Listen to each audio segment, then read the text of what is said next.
5월은 가정의 달이라고 합니다. 그래서 어떤 분들은요, 신앙생활 하는 분들의 이야기를 들으면 충격스럽게도 5월 달에 교회 가기가 제일 싫대요. 왜 그럴까요? 5월 달에 교회들마다 가정의 달이기 때문에 가정에 관한 시리즈로 설교를 많이 하십니다. 듣기가 너무 힘든 것이죠. 그만큼 가정에 상처가 많고 가정은 건드리면 건드릴수록 너무 불편해지는 것이 가정이 되어버렸어요. 저도 깜짝 놀랐어요. 가정의 달에는 교회 가기가 싫다. 설교가 부담스럽다. 가정에 대한 이야기니까. 여러분들은 어떠세요? 여러분들의 가정은 어떠십니까? 오늘은 특별히 우리가 어린이주일로서 별반 다를 건 하나밖에 없어요. 아이들을 위해서 선물을 준비했습니다. 그거 외에는 뭐 동일한 메시지인데요. 특별히 그래도 우리가 가정에 대해서 부모님들이 우리가 나는 부모가 아니야 라고 생각하더라도 영적으로 우리가 먼저 복음을 들은 자로서 영적으로 먼저 된 사람으로서 우리가 거룩한 부담감을 가지고 오늘 메시지를 들으면 좋을 것 같아요. 오늘 디모데후서 3장 14절부터 17절 말씀인데요. 말씀으로 세워지는 경건한 가정이라는 제목으로 하나님의 말씀을 함께 상고합니다. 오늘 우리가 읽은 말씀 너무나 잘 아는 말씀이죠. 이 말씀이 우리 모두에게 그리고 복음의 가치를 가지고 살아가며 모든 육체의 자녀들, 육신의 자녀들에게나 난 육신의 자녀는 없어 라고 생각하더라도 영적인 자녀들을 섬기는 분들도 계시지 않습니까? 이렇게 하나님의 나라를 세워가는 우리들에게 깊은 위로와 격려가 되는 메시지라고 생각합니다. 오늘 본문은요, 디모데 아시죠? 디모데는 사도 바울의 제자였습니다. 사도 바울은 결혼을 안 했는데 디모데를 향해서 너는 내 아들이야 할 만큼의 믿음의 아들이죠. 그래서 감히 저는 그런 생각 많이 해봐요. 목회자와 성도와의 관계, 그리고 신앙에 먼저 된 자들과 나중 된 자들의 관계가 부모와 자녀와의 관계와 저는 굉장히 비슷하다고 생각합니다. 사실 돌아보면 저도 제 아이 때문에 고민하고 제 아이 때문에 걱정하고 잠을 못 이룬 날보다 생각해보면 목회 현장에서 성도들 때문에 잠 못 이루고 아파하고 고민했던 적이 훨씬 더 많은 것 같아요. 그래서 처음에 청년 사역을 했을 때 제가 가르쳤던 청년들이 이제는 다 30, 40 다 됐거든요. 40이 된 친구들도 있어요. 그 친구들이 저를 아빠라고 불렀어요. 청년 시절에도. 영적인 지도자를 그렇게 불렀어요. 그게 그렇게 듣기 나쁘지 않았어요. 그렇게 살갑고 지금도 그렇게 부르는 지체들이 있어요. 그것이 어떻게 보면 신앙 안에서 우리가 복음을 가르치고 내가 내 배 아파서 난 것은 아니지만 복음의 인내함으로 낳은 믿음의 자녀들이기 때문에 감히 그렇게 이야기할 수 있는 것 아닌가라는 그런 생각을 해봅니다. 디모데는 사도 바울이 믿음의 아들이라고 그렇게 불렀습니다. 그렇다면 디모데는 어떤 가정에서 자랐을까요? 디모데의 가정 이력을 보여주는 짧은 구절이 오늘 우리가 읽은 말씀인데요. 믿음의 사람 디모데의 삶에는 항상 두 사람이 등장합니다. 여러분 그래요. 여러분의 뒤에는 누가 있어요? 저는 그런 욕심이 있어요. 여러분이 신앙을 이야기할 때 그 뒷사람으로 제 이름이 나왔으면 좋겠다라는 그런 기대감은 있어요. 제 신앙에 있어서 그분을 빼놓을 수 없어요. 저도 있어요. 지금의 제가 되기까지 때로는 기다려주고 참아주고 기도해주고 때로는 직언을 해주었던 믿음의 선배들. 여러분 디모데 항상 뒤에는 경건한 두 사람이 등장하는데요. 여인이었습니다. 로이스와 유니게예요. 이들은 디모데라는 초대교회의 지도자의 외할머니였고 또 어머니였습니다. 여러분 이 세상에는 많은 공동체가 있죠. 여러분들도 단톡방에 많이 묶여 계시죠. 여러분들이 아마 속해 있는 많은 작은 사회, 공동체가 있을 거예요. 그 중에 하나, 가정. 여러분 가정이라는 것은 여러분들에게 어떤 의미가 있습니까? 말하면 불편하고 짜증나고 피하고 싶고 여러분 그런 혹시 단어가 가정은 아닙니까? 여러분들에게 가정은 어떤 공동체예요? 가정이 가지는 의미는 여러분들에게 어떤 것입니까? 여러분 가정은요 수많은 사회와 조직과 공동체와 구별되는 게 있어요. 인간이 살다가 그냥 자연적으로 형성된 것이 가정이다라고 생각하실 수 있어요. 우리가 세계사를 공부하고 역사를 공부하다 보면은 가정이 어떻게 만들어졌는가, 또 시족사회가 어떻게 형성됐는가, 뭐 이런 것들 우리가 선사시대 역사 이렇게 보면서 대충 유추할 수 있는데 그런 게 아니에요. 여러분, 가정은요, 창조 때부터 하나님께서 분명한 의도를 가지고 계획하신 게 가정이에요. 가정은 교회보다도 먼저 있었어요. 가정은 너무너무 소중한 거예요. 가정이라는 것은 인간의 필요에 의해서 만들어지고 인간의 정욕을 만족시키기 위해서 만들어진 게 아니라, 가정이라고 하는 것은 하나님이 이 세상을 창조하시고 그때부터 의도하셨던 거예요. 가정이라는 것을. 그러니까 인간이 어머니와 아버지를 가지게 된 것은 하나님의 아주 특별한 의도예요. 어쩌다 아버지가 아니에요. 어쩌다 어머니가 아니라고요. 어쩌다 애가 나왔네가 아니란 말이에요. 하나님께서는 아버지라는 존재를 세우고 어머니라는 존재를 세우셨는데요, 아주 특별한 의도가 여기에 담겨져 있다는 거죠. 오늘날 인간의 타락한 그 모습 가운데 하나가 저는 대표적으로 가정의 타락이라고 생각합니다. 아버지가 아버지답지 못해졌고요, 어머니가 어머니답지 못해졌어요. 그러니 자녀들이 자녀답지 못한 것은 너무나도 자연스러운 것이죠. 가정이 무너지기 시작했어요.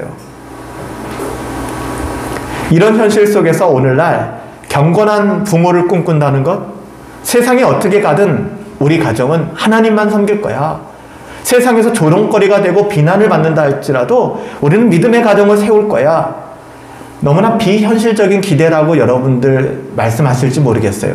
목사님, 그게 되겠어요? 그럼에도 불구하고 성경은 여러분 그 가치에 대해서, 그 중요성에 대해서 결코 침묵하지 않습니다.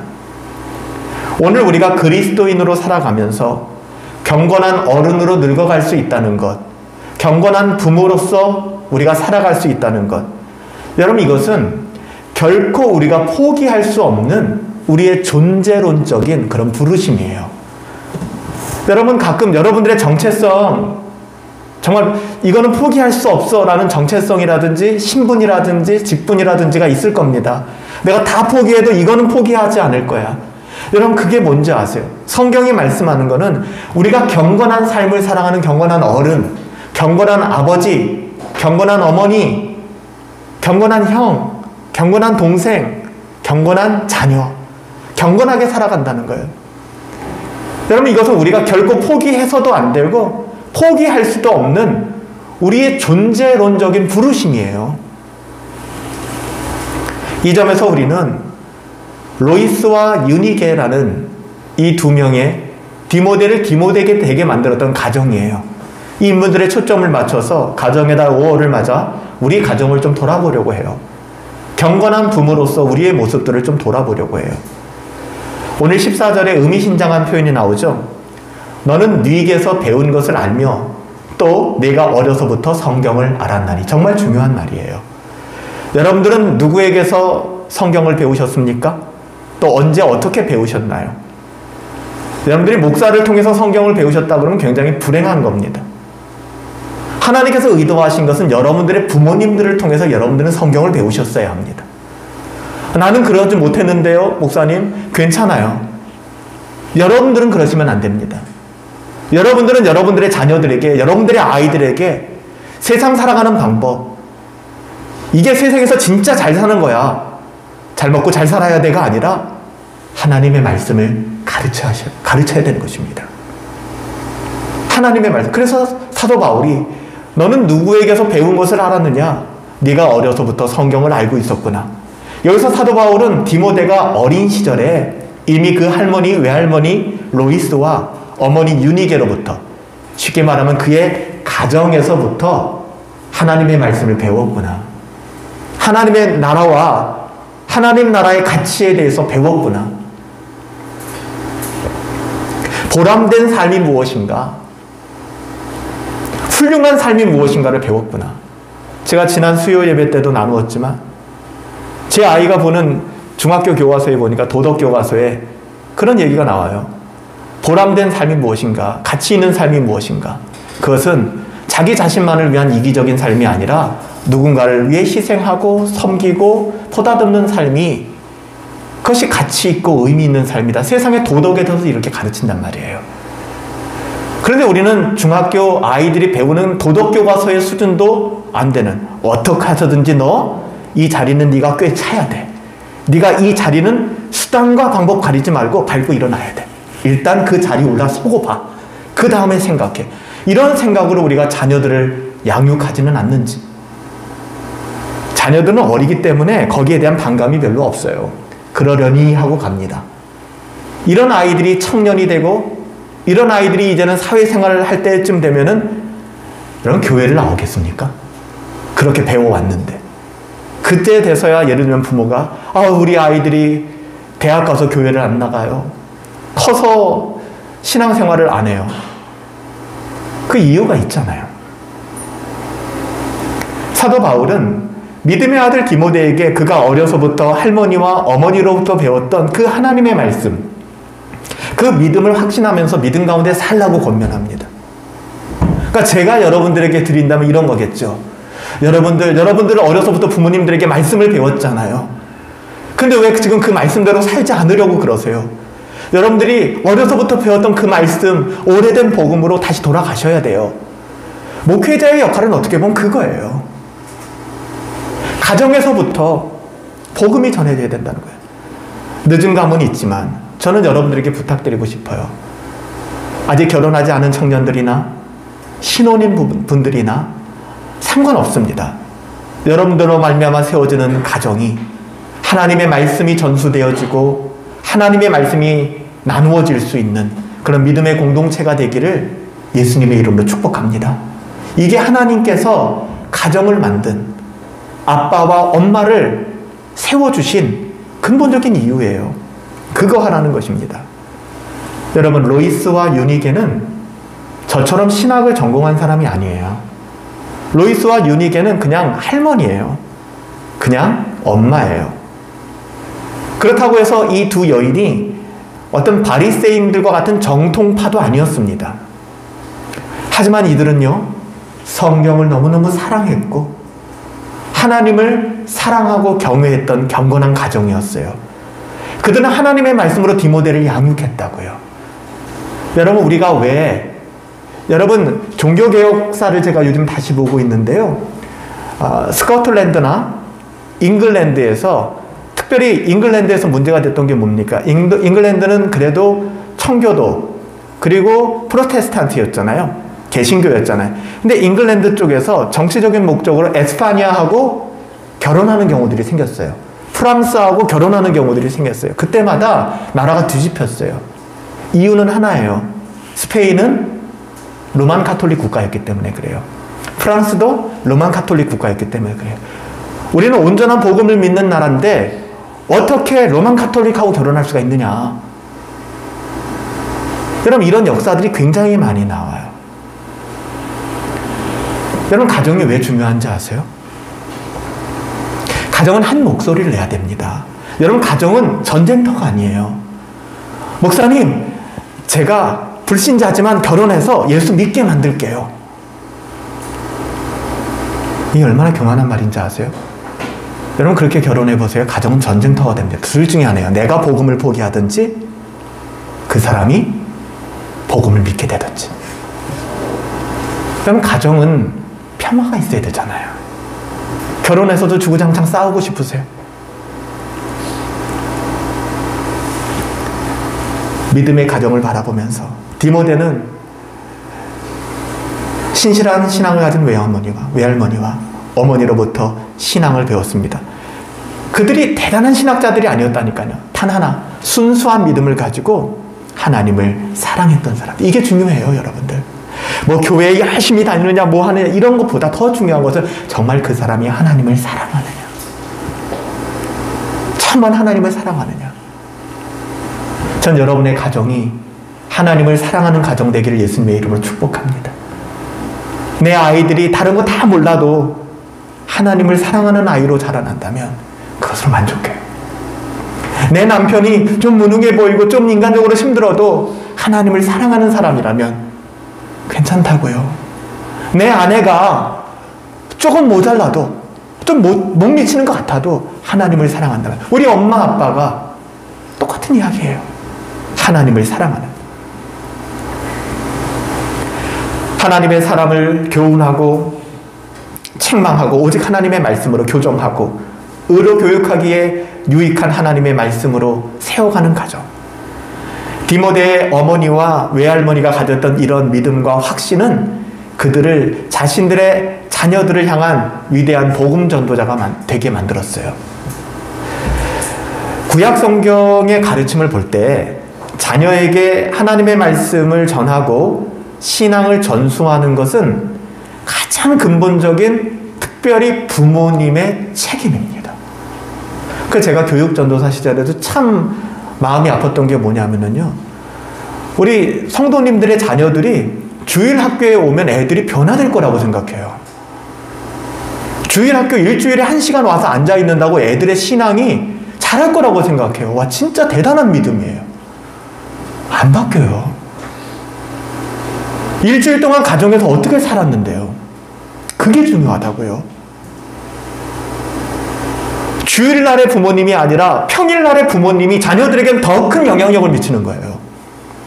그래서 구약 성경을 여러분 계속 보세요. 자녀들에게 율법서를 보면은 하나님의 말씀을 전하고 신앙을 전수하는 것, 그것이 근본적으로 그 가정을 세우신 목적, 부모의 책임입니다.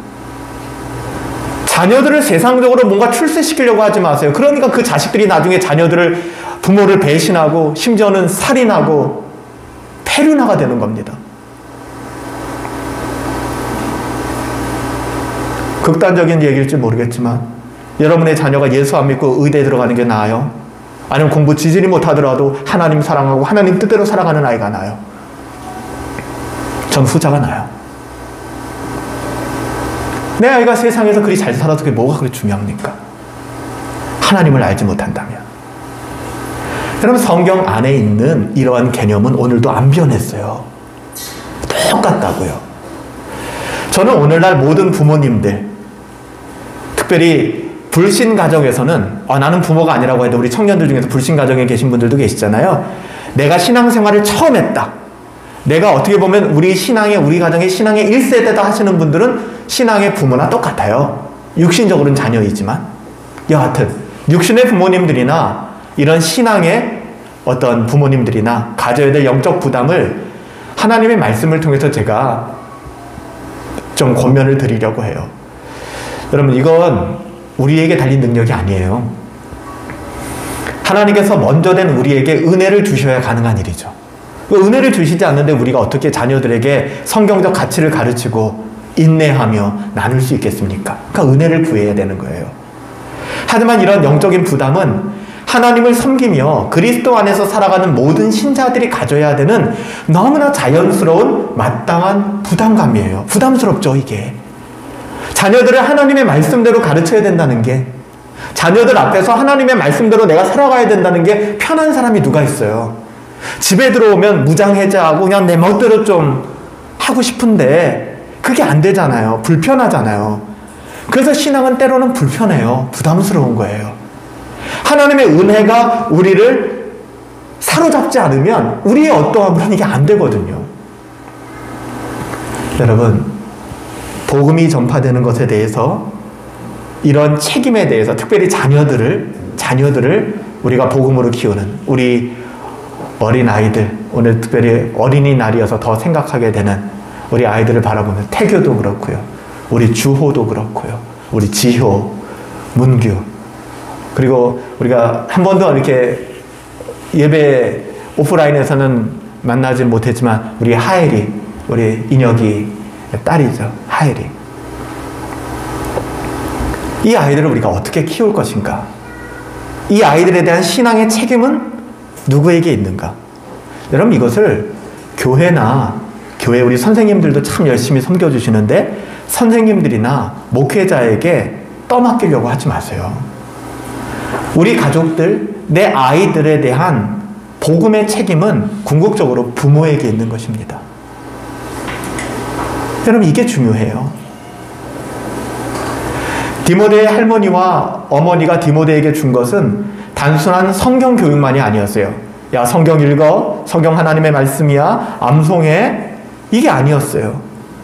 로이스와 유니게는 특별히 그가 가르쳤던 성경 교육은 뭐라고 얘기하냐면 성경에 보면 거짓이 없는 믿음이었다라고 얘기해요. 즉 거짓이 없는 믿음의 삶을 통해서 아마 디모데는 어머니가 무엇을 선택하는지, 무엇을 결정하는지, 언제 분노하고 언제 즐거워하는지를 계속 보아왔을 겁니다. 이 힘이 큰 거예요. 아무리 자녀들에게 자칫 잘못하면 아이들을 율법적으로 키울 수 있어요. 너 와서 앉아. 너 이렇게 해. 이렇게 하면 잘한 거야. 그럼 아이들은 나중에 크면 교회가 싫어요.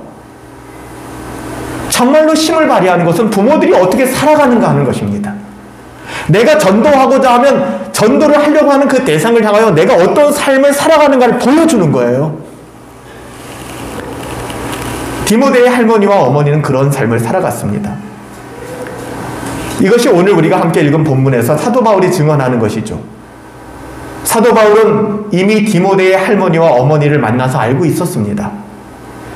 그들의 신앙이 어떤 것인지 사도 바울은 알고 있었죠.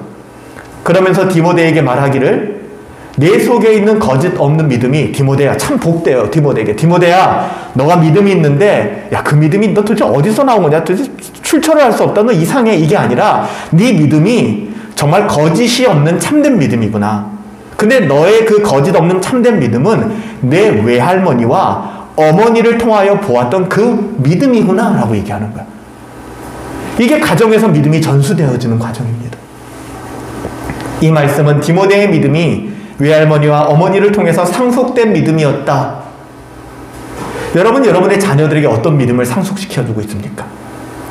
분당 허브교회는 우리 사랑하는 성도님들에게 어떤 믿음을 상속시켜주고 있는가, 그것이 저의 끊임없는 고민입니다. 여러분들은 여러분의 가정에서 여러분의 자녀들에게, 때로는 불신 가족들에게 어떤 믿음을 계속해서 전하고 계십니까? 사도 바울은 그 믿음의 순전함을 거짓 없는 믿음이다 라고 표현합니다. 로이스와 유니게가 디모데에게 가르친 신앙은 말로만의 신앙이 아니에요. 너 여기 와서 앉아봐, 들어, 이렇게 해야 돼가 아니었습니다. 물론 지식적인 신앙이 있었지만 그들의 신앙은 살아있는 신앙, 삶의 모든 영역 속에서 표현되는 신앙, 신앙의 영역과 생활의 영역이 결코 분리되지 않은 신앙의 영역 따로, 삶의 영역 따로의 이중적이거나 위선적인 신앙이 아니었다는 것입니다. 우리가 반드시 기억해야 될 것이 있는데요. 신앙은 결코 말로만 전수되어지는 게 아니에요. 그래서 왜 목회가 힘든지 아세요?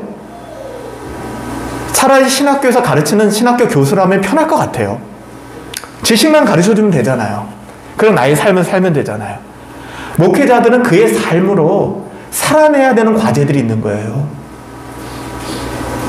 여러분 만약에 생각해 보세요. 여기서 말씀을 전하는 제 설교가 아무리 아멘이고 맞다고 해도 제가 이 말씀과는 전혀 다른 삶의 방식을 쫓아서 살아가고 그렇게 자녀를 교육시키고 그런 성공을 꿈꾸면서 살아간다 그러면 여러분들에게 이 말씀이 먹히겠습니까? 조롱거리가 되는 거죠. 아니 너나 잘하세요.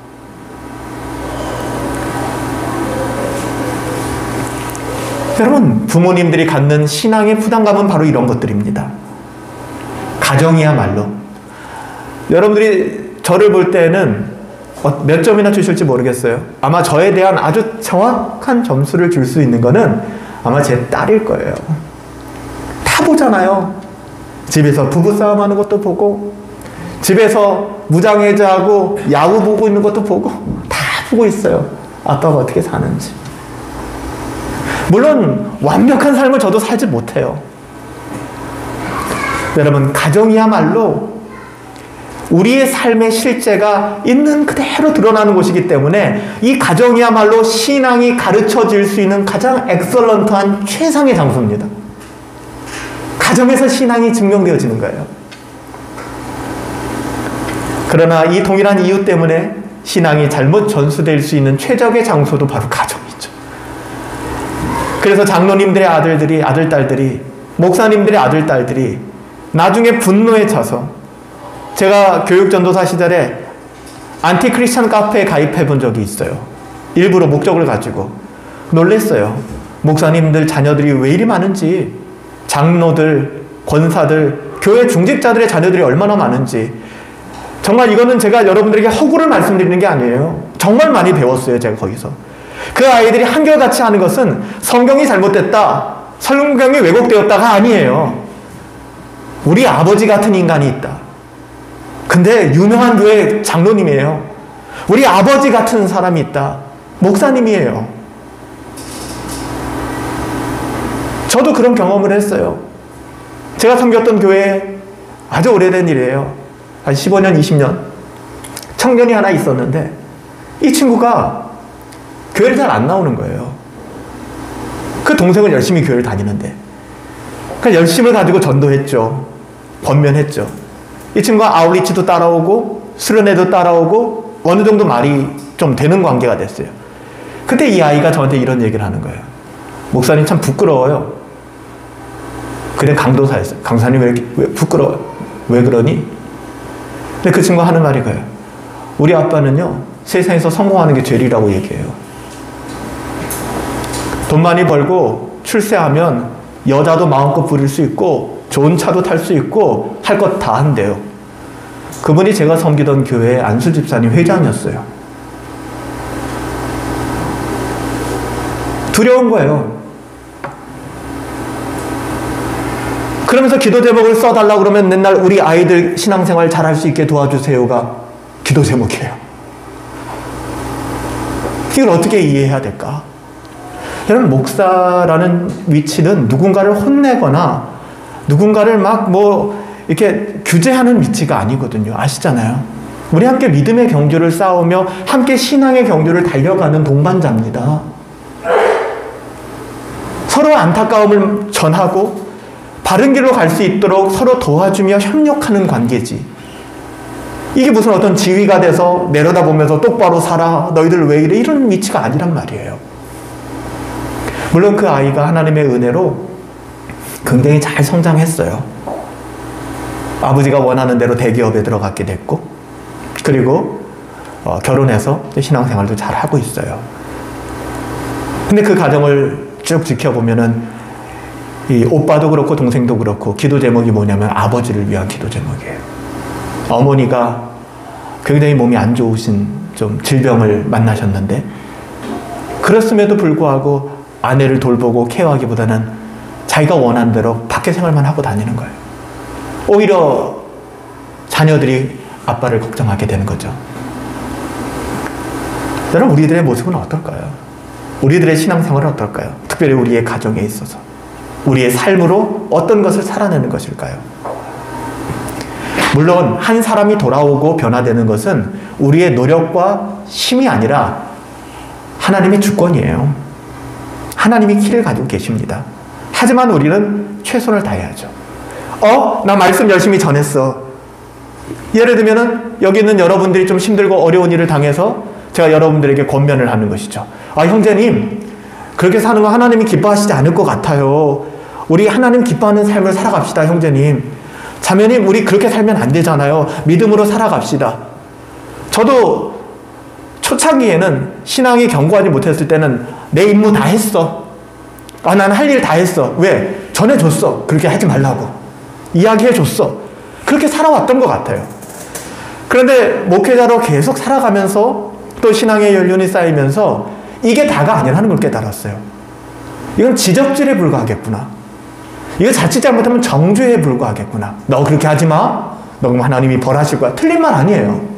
너 그렇게 하지 마. 여러분, 그 이면에 우리에게 필요한 게 있습니다. 자녀들도 마찬가지예요. 목사님, 나는 내 자녀에게 끊임없이 바른 걸 가르쳤어요. 그리고 내가 모범이 되는 삶을 보여줬어요. 근데 내 아이가 안 바뀌어요. 이런 일이 있을 수 있는가? 있어요. 있다고요. 그래서 하나님께서 우리에게 또 하나 부탁하신 게 있는데 그게 뭔지 아세요? 그게 기도예요. 그래서 기도하는 겁니다. 여러분, 저도 새벽마다 여러분들을 위해서 끊임없이 기도해요. 사람은 참 묘하잖아요. 그래서 어떨 때는 마음이 너무 아플 때가 있어요. 누군가를 위해 기도할 때.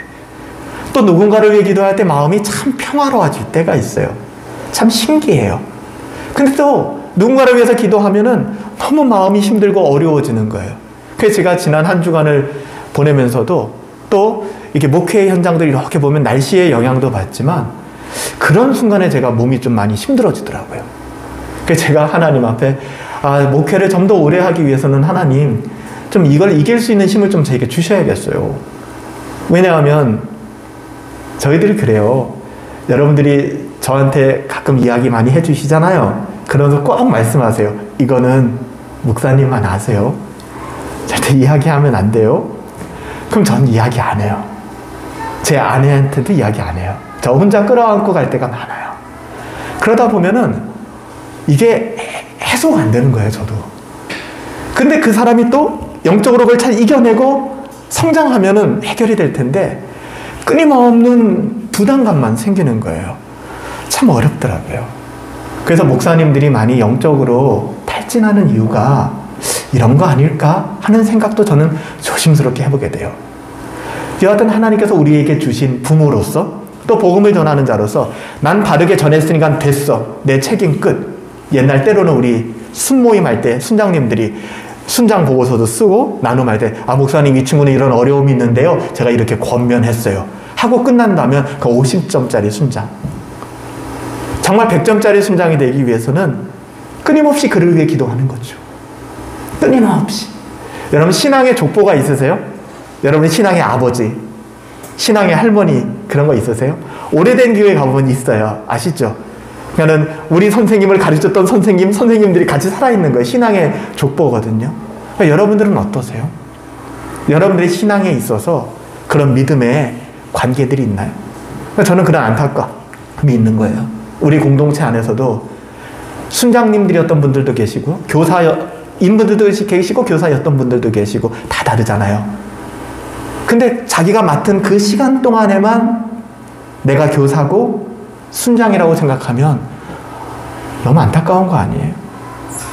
나중에 순장이 바뀌었어도 내가 한번 품었던 영혼이라면, 내가 만났던 영혼이라면 그 영혼을 위해서 끝없이 기도할 수 있는 것, 여러분 그것이 우리의 부르심 아닐까요?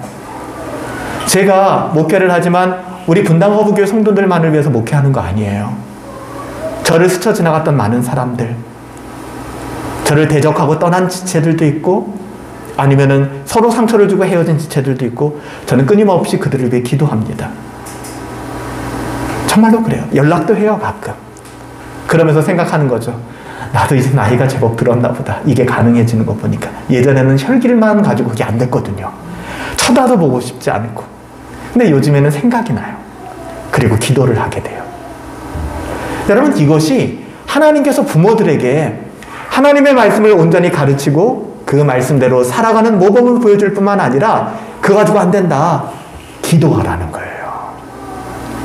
아침마다 자녀들을 위해서 기도하고. 잘 안 돼요. 저도 제 딸을 위해서 큰일이 있을 땐 기도해줘요. 시험 보러 간다든지 뭐 이럴 때는 안아주고 기도하고 또 어려운 일이 있다거나 분노한다거나 안아주고 기도하고 하는데 그게 잘 되지 않더라고요. 쉽지 않은 것 같아요. 디모데의 외할머니 로이스와 어머니 유니게는 그의 손자 또 아들인 디모데를 위해서 계속해서 기도했습니다. 저는 이렇게 경건한 어른들, 신자들, 특별히 이 어머니의 기도, 부모님의 기도, 또 우리 먼저 된 경건한 사람들의 기도에 관련된 주제를 이야기할 때 저는 꼭 한 사람을 얘기해요. 모니카라는 여인입니다. 여러분 아세요? 모니카가 누군지? 여러분 2000년 교회 역사에 있어서 진짜 놀라운 봉오리 2개가 있어요. 제가 생각하는 그냥 2개예요. 3개도 있고 4개도 있는데 2개가 있는데 그 중에 하나가 어거스틴입니다. 저는 칼빈보다 더 높은 봉오리 있다고 생각해요. 어거스틴. 그리고 그 다음에는 조나단 에드워즈라고 저는 생각해요. 근데 이 어거스틴의 어머니입니다. 모니카. 성 어거스틴의 어머니. 그녀는요 뭐로 기억되는지 아세요? 기도의 어머니라고 부릅니다. 기도의 사람. 여러분 기도의 어머니, 자식을 위하여 기도하는 부모님의 모범을 우리는 이 여인 모니카에게서 배울 수 있어요. 그녀에 대해서 알려진 그런 대부분의 자료는 어디서 참고가 되냐면 그 아들이 썼던, 어거스틴이 썼던 고백록, 참회록이라고 하는 그 책에 어머니에 대한 추억들이 너무 잘 기록되어져 있어요. 어거스틴의 참회록 9권 굉장히 분량이 많아요. 12장 29절에 보면 어거스틴이 뭐라고 기록하냐면 어머니의 죽음을 기리면서 이렇게 고백합니다. 우리는 어머니의 선하신 말씀과 거짓 없는 믿음을 생각하고 이를 확실히 믿었습니다. 어거스틴의 어머니에 대한 고백이에요. 어거스틴의 어머니는 기도에 앞서서 기도하기 전에 말씀으로 어거스틴을 양육했어요. 하나님 말씀 가르쳤어요. 그리고 거짓 없는 믿음을 보여줬습니다. 삶을 통해서. 후에 어거스틴이 하나님을 믿게 되었을 때 나의 믿음의 뿌리가 어머니가 가르쳐준 하나님의 말씀과 어머니가 살아낸 그 신앙의 삶이 중요한 역할을 했더라고 고백록에서 그렇게 기록해요. 모니카는요 331년, 그러니까 4세기 사람이에요. 331년 북아프리카의 한 부유한 집안의 딸로 태어났어요. 부잣집 딸이었습니다. 그녀는 어려서부터 자기를 양육했던 그 늙은 그런 하녀로부터 기독교 신앙을 전수받았어요. 참 놀랍죠. 그리고 신앙생활을 하기 시작합니다. 하지만 가정적으로 믿지 않는 환경 속에서 불신자와 결혼하게 돼요. 그 불신자의 이름이 파트리키우스라는 사람입니다. 그러니까 어거스틴의 아버지는 불신자였어요. 이 파트리키우스와 결혼하게 되었고요. 평생에 모니카는 이거 위해 기도했어요. 그러니까 결혼이 전쟁터가 된 거예요. 뭘 위해 기도했냐면 하나님 파트리키우스가 돌아오게 해주세요. 은혜의 복음으로 돌아오게 해주세요. 예수님 믿게 해주세요가 그녀의 평생 기도였어요. 여러분 이렇게 살고 싶으세요? 눈물로 기도하며 결국에는 이 파트리키우스가 죽기 바로 전에 회심하게 됩니다. 그리고 주를 믿는 은혜를 경험하게 된다고요. 그러나 모니카의 생애 가장 비통한 기도, 남편만큼이나 아픈 손가락, 그 기도는 아들을 위한 기도였어요. 어거스틴은 그의 참회록에서 이렇게 썼습니다. 하나님의 신실한 여종인 나의 어머니는 보통 어머니들이 죽은 자식을 위해 우는 것보다도 살아있는 나를 위해 더 많이 우셨습니다. 이는 어머니께서 하나님을 통하여 얻은 신앙과 영의 능력으로 나의 영적 죽음을 보았기 때문입니다. 참회록 3권 11장 19절이에요. 여러분 예수님을 믿지 않는 사람들은 죽은 사람들이라고요. 시체라고요. 시체. 거기서 어떤 매력을 느낄 수 있냔 말이에요. 나중에 회심한 어거스틴이 그렇게 얘기하는 거예요. 보통의 엄마들은, 아빠들은 자식을 잃으니까, 이번에 좀 불행한 사고가 하나 있었잖아요. 한강에서 한 청년이 그렇게 행방불명되고 2시간에 뭐 시간이 없어지고 결국에는 죽은 채로 발견돼서 온 국민들이 참 안타까운 마음들. 그래서 그 아버지가 그렇게 통곡하고 슬퍼하는 모습들을 보았는데 이렇게 얘기하는 거예요. 많은 부모들은 그 자식이 살아생전에 죽으면 애통하고 통곡하지만 우리 어머니는 내가 살아있을 때 더 많이 우셨다. 왜냐하면 내가 죽은 존재인 걸 아셨기 때문에. 내가 영적으로 죽었다는 사실을 알고 있었기 때문에. 여러분, 어거스틴 대단한 사람이에요. 17살에 고향을 떠나서 카르타고라고 하는 북아프리카의 최고의 도시로 가서 10년 동안 유학을 했습니다. 공부를 했습니다. 정말 똑똑한 친구였습니다. 거기서 17살, 청소년 시기 아닙니까? 17살에 이미 한 여인과 함께 정욕에 사로잡혀서 동거를 시작합니다. 어거스틴이. 그리고 정욕의 죄악에서 헤어나오지 못하고 지식이 폭발하니까 그 지식을 따라 헤매다가 조로아스터교, 마니교라고 하는 이 중국적으로 나와서 배화교라고 하는 불을 섬기는 이 종교에 심취됩니다. 그리고 정작 10년 동안 조로아스터교 여기에 빠져 살아요. 마니교에 빠져 삽니다. 그의 탁월한 천재적인 그런 두뇌와 그런 정욕을 앞세워서 그는 방탕하게 자기의 삶을 살아갑니다. 세상 사람들은 야, 저 사람 진짜 호탕하게 사는구나. 인생 후회 없이 사는구나 라고 생각할지 모르겠지만 그 어머니는 계속해서 울 수밖에 없는 거예요. 내 자식이 살아야 하는데. 어거스틴은 똑똑한 친구였습니다. 우리들 가운데도 하나님께서 그런 지식의 재능을 주신 분들이 있거든요. 근데 내 자식이 너무 똑똑하다, 영재인 것 같아, 너무 좋아하지 마세요. 그런 아이들일수록 크면 클수록 기독교를 따분하게 여기고 기독교를 공격하고 세상의 가치로 살아갈 확률이 굉장히 높습니다. 아, 우리 애 되게 똑똑해요. 그래서 영재 유치원 보내고 영어 유치원 보내고 뭐 보내고 나중에 신앙이 없어요. 나중에 그는 자기가 생각할 때 이 여자는 괜찮은 것 같아 라고 하는 새로운 여자를 만납니다. 그리고 그 여인과 결혼을 약속합니다. 나이가 굉장히 어린 나이였대요. 그래서 그 전까지 어거스틴이 어떻게 살았느냐? 바로 그날까지도 동거하던 여인이 있었어요. 몸을 섞고 사랑하며 살던 여인이 있었어요. 근데 자기가 생각할 때 이만하면 괜찮아 라는 여자가 나오니까 그 여자와의 결혼을 위해서 동거녀와 헤어집니다. 그러나 결혼을 약속했던 그 소녀가 결혼하기까지 2년을 기다려야 되는 미성년자였기 때문에 결혼이 순조롭지 않았어요.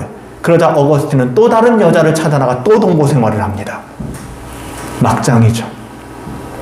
이렇게 살았어요, 어거스틴이. 그의 방탕함이 깊어질수록 어머니 모니카의 비통한 눈물의 기도는 깊어졌습니다. 결국 오랜 세월이 흘러 어거스틴이 돌아왔어요. 오랜 세월이 흘러. 그날을 어거스틴은 이렇게 기록합니다. 내 영혼 깊숙이 숨겨져 있던 인생의 그 비참함들이 그대로 내 눈앞에 드러났고 강한 폭풍이 내 영혼을 흔들더니 내 눈에는 눈물이 폭우처럼 쏟아지기 시작했습니다. 나는 통곡하고 싶었습니다. 홀로 조용히 통곡하고 싶었습니다. 나는 알지도 못하는 사이에 무화과 나무 그 그늘에 엎드려 내 눈에는 눈물이 폭포처럼 쏟아졌습니다. 그것이 하나님이 받으실 신령한 제사가 되었습니다. 그가 돌아온 것입니다. 썩 괜찮아 보이던 자신의 모습이 쓰레기처럼 비참하게 느껴지고 오호라나는 곤고한 사람이로다 이 고백이 나왔던 거예요. 나는 진실로 죄악 때문에 괴로움과 고통 가운데 부르짖었습니다. 어거스틴의 이야기예요. 주님, 언제까지 내일 하실 것입니까? 왜 지금은 안 됩니까? 나의 이 더럽고 추잡한 생활을 이 순간 왜 나는 끝내지 못하는 것입니까? 사도 바울의 로마서 7장과 똑같은 고백이잖아요. 그처럼 말하며 애통하고 나는 통곡하며 울었습니다. 그 순간 갑자기 집 가까운 곳에서 한 음성이 들렸습니다. 남자아이들의 목소리인지 여자아이들의 목소리인지 알 수 없지만, 구분할 수 없지만 계속해서 반복되는 그들의 노랫소리가 내 머릿속에 들려왔습니다. 귓속에 들려왔습니다. 들어서 읽어라. Just read it. 그냥 읽기만 하여라. 버덧 붙잡고 Just read it. 읽어라. 집어서 읽어라. 나는 흐르는 눈물을 억제하고 일어났습니다. 그 음성은 분명히 내게 명령하시는 하나님의 음성 같았습니다. 나는 속히 집으로 가서 성경책을 펼쳐들었습니다. Just read it. 그냥 읽은 거예요. 처음 내 눈에 들어온 것, 이 말씀이 내 마음에 와서 박혔습니다. 사도 바울의 서신을 펴들고 제일 먼저 내 눈길이 닿는 부분이 이것이었습니다. 낮의 해와 같이 단정히 행하며 방탕과 술 취하지 말고 음란과 호색하지 말며 쟁투하며 시기하지 말고 오직 그리스도 예수의 옷을 입고 정욕을 위하여 육신의 일을 도모하지 말아라. 로마서 13장 13절부터 14절. 이 말씀에 어거스틴은 꼬꾸라졌습니다. 이 말씀이 어거스틴을 변화시켰습니다. 어거스틴이 이렇게 얘기해요. 나는 더 읽지 않았습니다. 더 읽을 필요도 없었습니다. 광명한 확신의 빛, 오늘 우리가 찬양했던 주님 당신은 생명의 빛, 그 빛이 내 마음을 비추어 내 속에 있던 모든 의심과 두려움을 물리쳐 주었습니다. 그의 고백록 제8권 12장 28절 29절의 고백이에요. 이 나이가 어거스틴, 그의 나이 32살이었습니다. 어거스틴은 이 일이 어떻게 자기 인생에 일어날 수 있었는지를 이렇게 설명하죠. 어떻게 이런 드라마틱한 회심이 일어나게 되었는가? 그것은 어머니의 기도 때문입니다. 어거스틴의 말이에요. 이것은 어머니의 기도 때문입니다. 나는 이 사실을 주저없이 인정합니다. 즉 하나님께서 내게 진리 발견이 무엇보다도 중요하다는 마음, 그 밖에 아무것도 바라지 않고 그 밖에 아무것도 생각하지 않고 그 밖에 아무것도 사랑하지 않도록 된 이 마음을 주신 것은 온전히 우리 어머니의 기도 때문입니다. 그렇게 큰 유익을 볼 수 있도록 한 것이 어머니의 기도였다는 사실을 나는 믿어 의심치 않습니다. 어거스틴이 썼던 그 유명한 질서론의 제 두 번째 책 20장 52절의 이야기예요.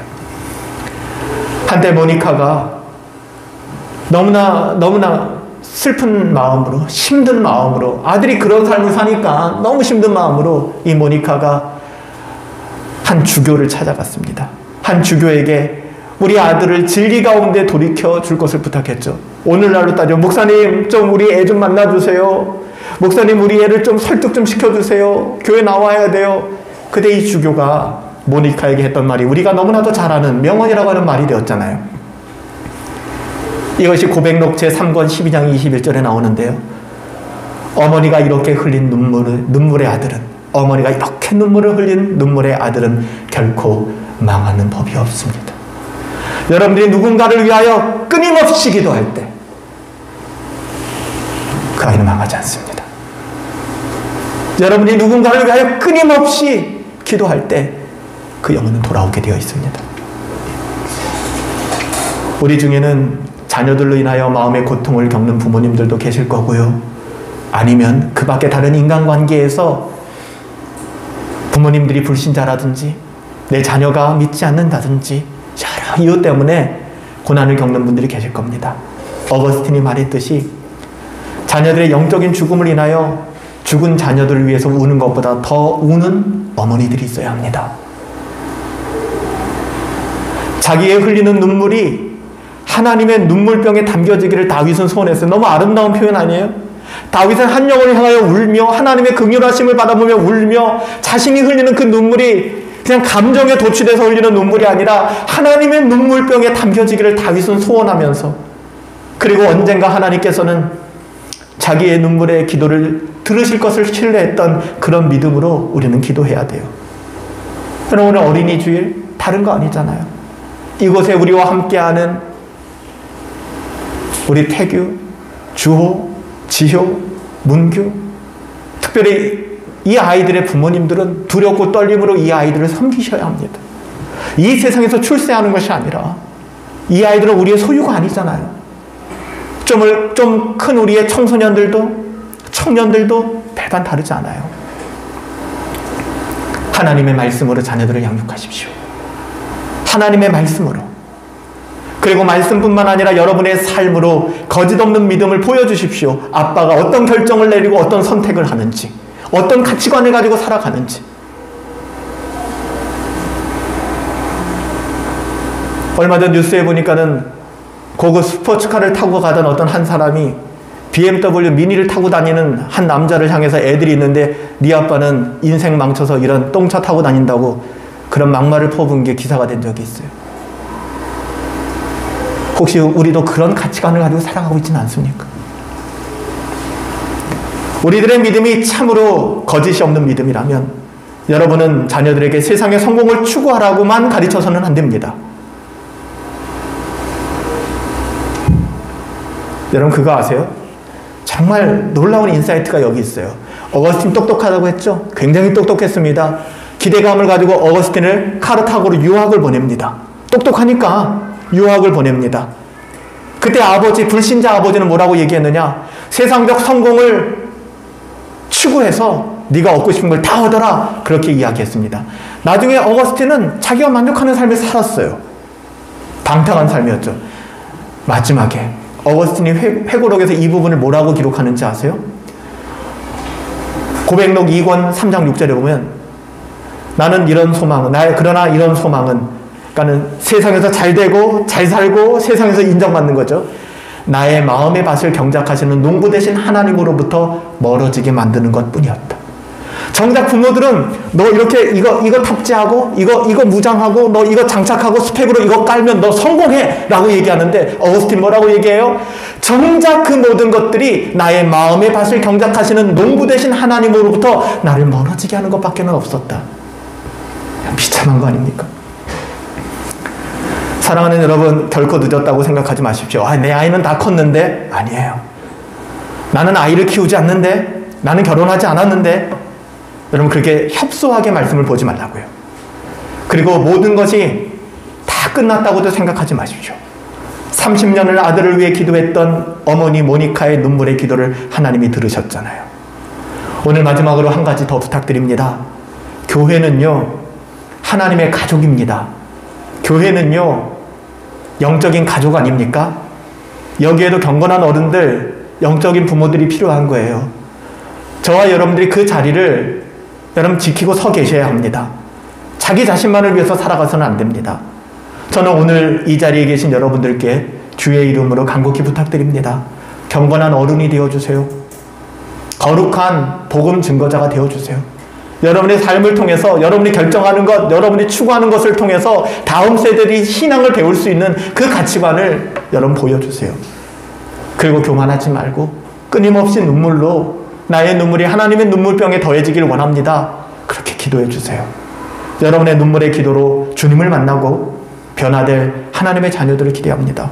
이것이 오늘 이 자리에 우리를 불러주신 하나님의 뜻 아닐까요? 눈물의 기도로 하나님 앞에 엎드리며 하나님의 말씀을 양육하고 거짓 없는 믿음으로 자녀들을 대하는 경건한 저와 여러분들, 경건한 부모님들, 경건한 성도, 경건한 목회자가 되기를 예수님의 이름으로 축복합니다. 우리 시간 잠시 한번 기도하는 시간을 갖도록 하겠습니다.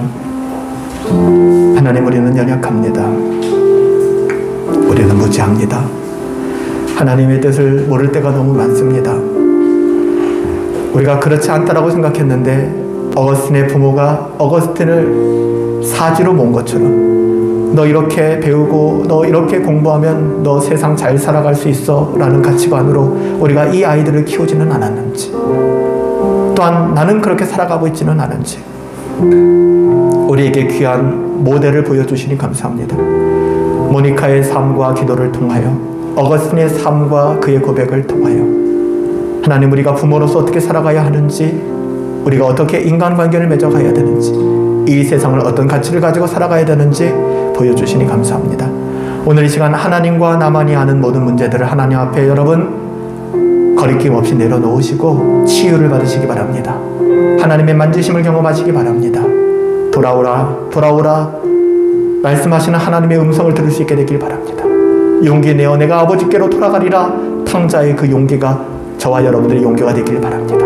우리 이 시간에 오늘 말씀을 기억하시면서 하나님이 내게 주신 마음의 소원함대로 하나님의 뜻을 구하시면서 우리 잠시 동안만 기도하시고요. 특별히 우리 아이들을 위해서 우리가 마음껏 축복하시며 하나님의 은혜의 빛 가운데 거할지어다. 우리 같이 한번 기도하며 나갑니다. 기도하시겠습니다. 살아계신 아버지 하나님 감사합니다. 주의 은혜를 바라보며 나갈 수 있도록 인도하여 주시니 아버지 하나님 우리에게 무한 감사를 드립니다. 그동안 내가 살아왔던 나의 삶의 모든 영역들을 이 시간에 다시 한번 내려놓습니다. 돌아보게 하여 주심 감사합니다. 무엇으로 아버지 하나님 우리가 우리의 삶을 돌아볼 수 있겠습니까? 이 시간에 온전히 하나님의 그